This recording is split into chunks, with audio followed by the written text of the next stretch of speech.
আমরা মায়ের কাছে প্রার্থনা জানিয়েছি আমরা যাতে সুন্দরভাবে পড়ালেখা করতে পারি। মায়ের কাছে বিদ্যা বুদ্ধির জন্য আমরা প্রার্থনা করেছি।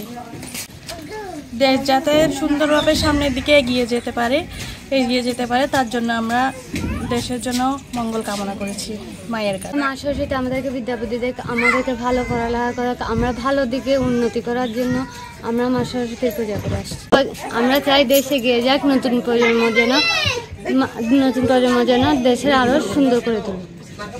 পুজো আমাদের বাড়িতে পুজো হচ্ছে, আমরা অনেক আনন্দ করছি। আমরা চাই আমরা জ্ঞানী হয়ে দেশের মঙ্গল করতে পারি, আমরা সেই প্রচেষ্টায় আছি।